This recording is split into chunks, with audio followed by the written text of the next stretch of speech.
social fund, although not going through Congress because he's not asking money from Congress, is subject still to COA rules and regulations and is subject to COA guidelines. So kung may report man tungkol doon at kaugnay nun, marapat at dapat manggaling sa COA. It was Congress that appropriated and allocated money for the social fund of the President when we passed the PAGCOR Charter and other revenue-generating laws and how it will be divided or subdivided up into the various agencies of government. So what can you say, sir, about off-budget accounts? Should we be worried that we have 72 billion?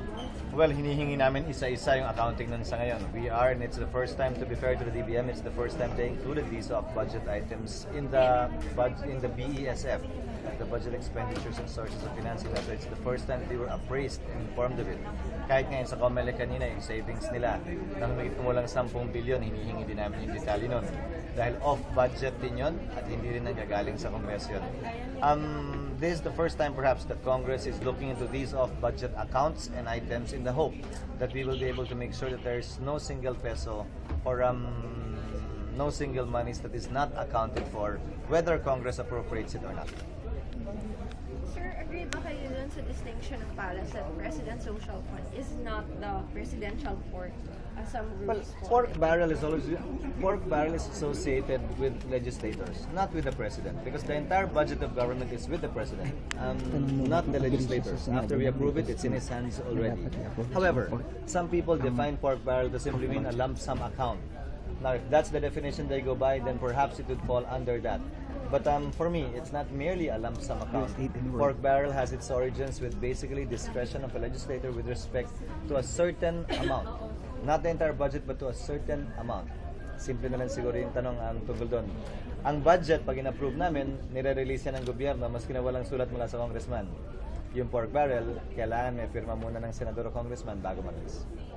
Sir, bakit lang yung ang bilis ng approval ng budget ng OP? Wala namang issues? No issues. The lump sums you're mentioning are with the special purpose funds which the DBM will defend. It's not under the office of the President. Even the item you mentioned, social fund, it's not in the budget of the President.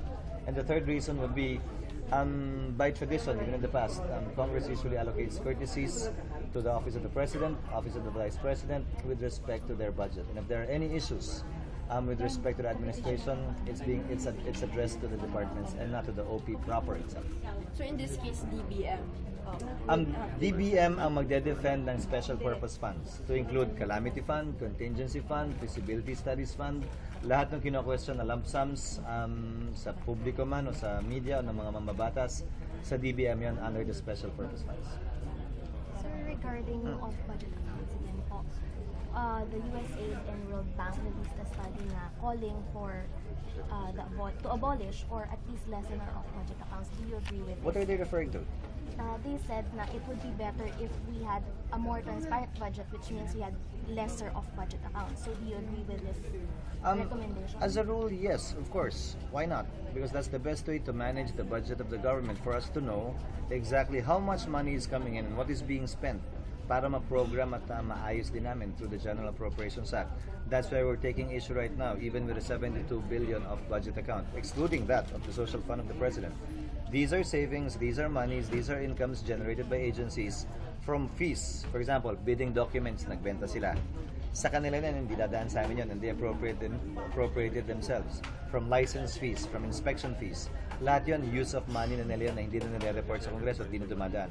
Mas malaki yun actually na sinusubukan namin talaga mabalik at malagay at masailalim sa fold ng budget. Sir, may agreement na daw ba from the caucus yesterday on how to deal with PDAF? Kasi yung House, di ba, nag-meet sila yesterday? None. It was not discussed yesterday. What was discussed yesterday was kung paano gagawin yung trabaho namin dahil it's been a month. And we're trying to speed up some of the committee reports so that we can begin our debates on some of the bills that were filed. Kasi puro budget deliberations, so kailangan pag-usapan yung rooms at yung availability ng rooms sa ngayon. That's why lumiit ng konti yung room namin dito. So on the part of the Senate, no decision yet on PDAF? None, but there are pending resolutions. It's pending with the Committee on Rules. It depends with Senator Cayetano when he will schedule it. I believe it will be scheduled soon. So, and we have to discuss and debate and decide on it before we approve the budget, obviously. And sir, regarding yung 200 million pork barrel, Vice President Carney, is this pork? So can you consider it pork barrel? Again, I don't know. I don't know who's saying that and what their definition of pork barrel is. Again, pork barrel is usually associated with funds given to a legislator, not to the president, not to the vice president.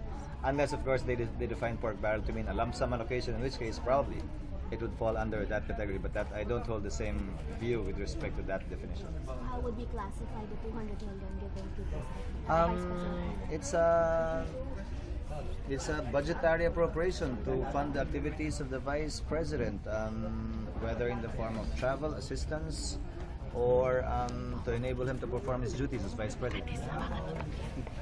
Sir, this coming Thursday, dun sa Blue Ribbon Committee hearing, may isa yatang whistleblower na yung lawyer niya. Sabi niya, handa na siyang pumalapit sa Senate. Oo, kahit naman nung